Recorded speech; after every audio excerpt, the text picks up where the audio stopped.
folks, this is Bob.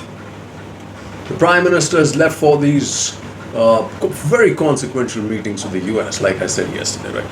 But what's happening on that front of the storm in the Pacific? AUKUS, a security alliance, unlike Quad's broader agenda, says Shringla. Shringla, obviously, the India has actually decided that AUKUS works for India's security as far as China is concerned. However, ModiMacron reaffirmed Indo-Pacific partnership, but France pulls out of trilateral with India and Australia. The question is, it's a concentric circle, and India is at the center. India has to force multiply its relationship with France to bring it back on the table. Maybe we can work with Australia with France on nuclear submarines, though I personally think we should lease the nuclear submarines from the US, right? But however, this could be a good start. And while we are talking about this, let's talk about India's defense procurement and the advantages of being a supply chain, right? Somebody mentioned to me that the French are ready and open to give any technology they want. That's not the important part. The important part is, can you become a part of their supply chain? So my question to these gentlemen in India is that, okay, we bought all these Mirages. Did we ever become part of the global Mirage supply chain? We bought all these Jaguars. Did we ever become part of that supply chain? We bought all these fighter jets from Russia. Did we ever become part of that supply chain? Look at what's happened. We bought the Chinook from the United States. We are part of the supply chain. We bought the Apache. We are part of the supply chain. Turkey, who's part of NATO and the F-16 system, is a part of the supply chain, and its aviation industry is humming. So just remember that when we make all these decisions, maybe France can give us technology, but nothing really matters. The only real force multiplier is if you're part of that supply chain, right? Then you have Macron dials PM as France's US Oz ties plunge into crisis, talks seen as a signal to US and others who consider India as a key ally. Yeah, but France will not be able to play India off against the United States. France should also realize that at this point of time, that for India, the United States is prima donna. PM Macron talk cooperation in Indo-Pacific. It of course matters, right? But in the Indo-Pacific, French presence is at near Africa, right? In the Reunion Islands. You actually need India in between, and then Australia, which has Australia and the United States, which capture maximum of the Pacific. And the enemy targeted Australia is number one as far as China is concerned, and the first person to defend Taiwan is going to be Australia, right? AUKUS won't impact Quad agenda. I'm quite sure it'll strengthen it. AUKUS, a security alliance not relevant to Quad, says India. India keeps coming out with that. This is an important statement made at the UN by Biden. Decisive decade for the world. Biden at UNGA. The world and SAARC foreign ministers meet cancelled because they want this Taliban guys, and rightly India has refused. At UN, Biden says America will forsake relentless wars for ceaseless diplomacy. The time has come.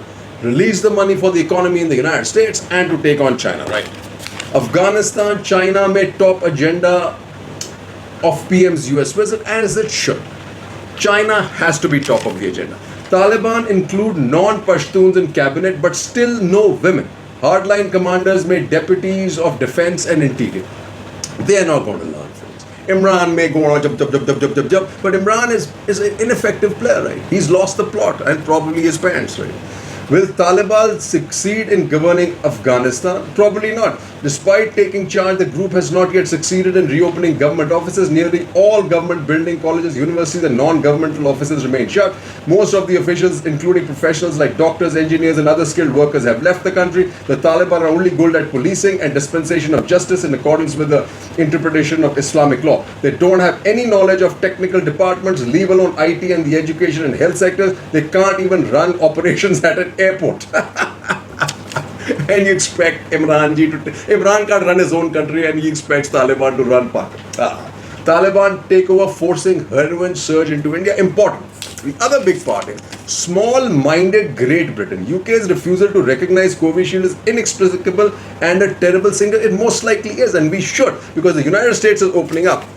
India says UK vaccine rule is discriminatory. I can 100% tell you. And India continues to try and work on this. Government seeks details of parameters to improve India's ranking on Global Democracy Index. Internally, we know what does that, right? Freedom of all the 5 pillars, including the media, stop the persecution of the minorities. But hey, trying to get these indicators just doesn't make any sense, folks. Cheers. So as I said, the most consequential relationship for various things, especially funding, technology, green investment, is all the United States, right? And that's why revisiting America. India, US are moving forward on urgent priorities in pandemic and on future bilateral agenda. All indications are that Delhi is finally bringing greater synergy between its bilateral diplomacy in Washington and multilateralism in New York. But this is what's important. What Pramit Pal Chaudhary writes, embrace techno alliances of the future. He says Washington has begun piecing together a set of coalitions designed to counter China's dominance in key technologies. Some of these alliances may be centered around the Quad. India should watch this space carefully. If these techno alliances start to come together, they could be a major economic and geopolitical opportunity for India. But New Delhi must be prepared to dilute some of the economic fixations it has developed. That's the important part. United States will seek to shape emerging technology standards to boost our security, economic competitiveness, and values. We will join with like-minded democracies to develop and defend trusted critical supply chains and technology infrastructure. The Biden administration's plan is more than just about reducing dependency on China for various technological inputs. It is also about ring fencing know-how against Beijing's penchant for large-scale intellectual property pilfering. It is also about re-establishing the US and its partners as world leaders in innovation and production efficiency. India can gain. Early reports of this Techno Alliance plan say semiconductors are first on the list. Trump had 5G coalition. That plans are regarding AI, quantum computing, biotechnology, surveillance technology, and more. Very important for India. Over the next few months, the US will stitch together these coalitions one by one.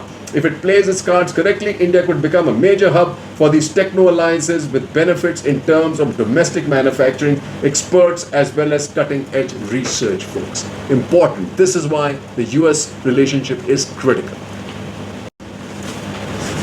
So the two verticals critical for India and its future and can put us in play on all the economic boats that we missed earlier are vaccines, pharma, and clean technology. So let's talk about pharma, vaccines, health. Right? As Pramit Pal Chaudhary, right? India runs the risk of losing its pharma edge. It does. It says a longer term problem is the lack of urgency about mastering mRNA vaccine technology. Mutating viruses require nimble vaccines. The older technologies India depends on have gestation periods of 10 years or more. mRNA vaccines can be put together at warp speed.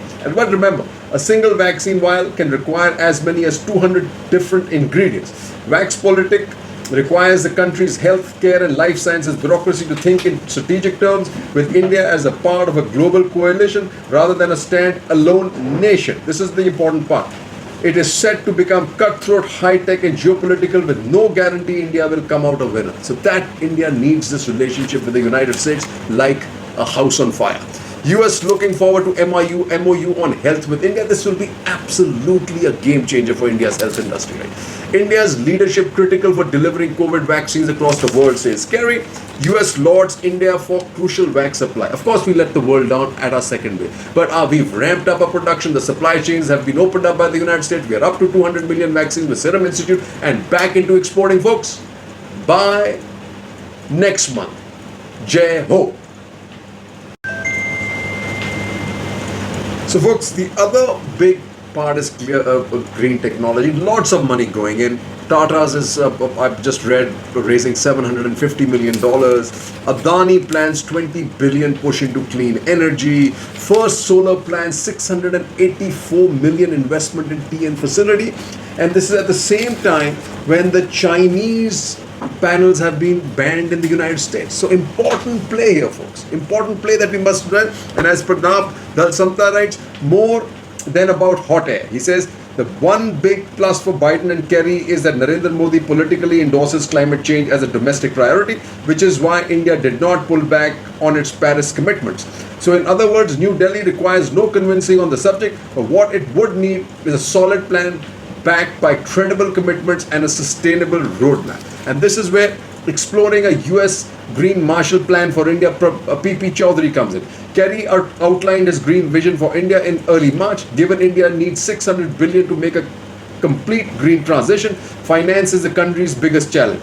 But he said a small consortia of countries and major investment houses and asset managers are ready to help India with some of the finances and transition. The consortium already includes Japan, France, Denmark and Norway. The UK may sign up soon.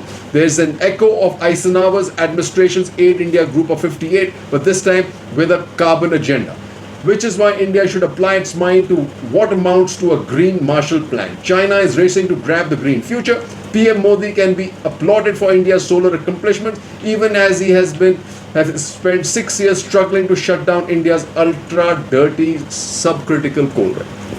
This is the one. On India's visit, Kerry to push for cutting fossil fuel imprint. Then you had obviously Prakash Javadkar, he got fired for this. Won't raise climate ambition under pressure, says Centre. India, US to collaborate on green tech plans, says PM and Kerry. US will facilitate access to green tech. That's the important part. India, US announced clean energy initiative, right? India doing all that's needed for net zero emissions, says Kerry. So Javadkar was out of line, lining up countries to help India attain energy goals, says US, with financing its massive goal of producing 450 gigawatt of renewable energy by 2030, folks. We are in play. Let's stay in play and be cooperative. Cheers.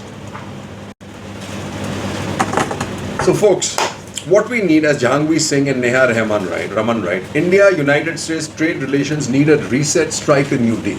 It says, amid these bilateral trade tensions, India's negotiations to strike a win-win trade deal with the US have been stalled for years. Likewise, negotiations on a bilateral investment treaty have also been unsuccessful due to differences in approaches to investor protection, right? And that's important because it's investment, right?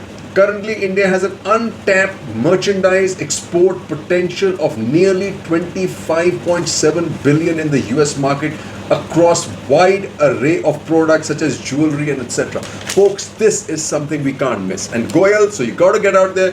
Goyal to soon hold talks with US counterpart, focus on trade ties. Soon. Goyal, I'm not sure he knows what he's losing, right? India, USTR agree to resolve trade issues. But however, Make in India key to challenge in trade ties, says US. After Make in India, Atmanirbhar Bharat challenge to trade ties in the US. That's important, folks. You got to remember, it's not offshoring, it's reshoring. That's the important part. India, get your FTA in the door. Free trade pact, UK to ink early harvest deal by March 2022. I think we should forget about these low-hanging fruit. Go for the entire FTA. Digital tax. US suspends tariff plans against India. That's really good. President Biden moves to lower trade tensions. Amazing. US bill to drop country cap for green cards. Due to its 2012 blunder, India's Kane challenge at The Hague is likely to fail. It failed, and India, and luckily we walked back, right? Government opens talk on US tax plan, seeks support on equalization levy. Another important part, and we need to be part of it because we'll get a larger share of the taxes which MNCs are not paying. Bottom up. Joe Biden's address to US Congress marks a significant departure from Reaganite celebrations of private sector. Here, I would tell all the guys who are headed like a herd of monkeys into the stock market to beware. Because for a couple of years, if Biden has his way and the taxes go up, the stock market will face a serious correction. But it doesn't matter to the economy of India, folks. Cheers. So all in all, it's a return of the West, as they say. It is rebuilding its unity and strength. India has work to do. Is to seize the possibilities of the emerging global order.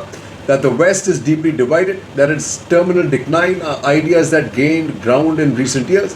But US President Joe Biden and his colleagues in the club of world's richest democracies are saying, not so fast. This week's ministerial meeting in London of the Group of Seven, the political directorate of the West, constituted by the 7 leading industrial nations, anchored by the US, signaled that the West is rebuilding its unity and strength. The notion of a declining West has been around for more than a century, but its recent credibility is rooted in the dramatic rise of China and its presumed capacity to overturn prolonged Western dominance of the international system. Then it says Britain's invitation to India, along with Australia, South Korea, and South Africa, to join the G7 ministerial meeting this week in London and the summit next month are rooted in the conviction that Delhi must be an integral part of a powerful coalition of democracies to shape the global order in the 21st century, folks.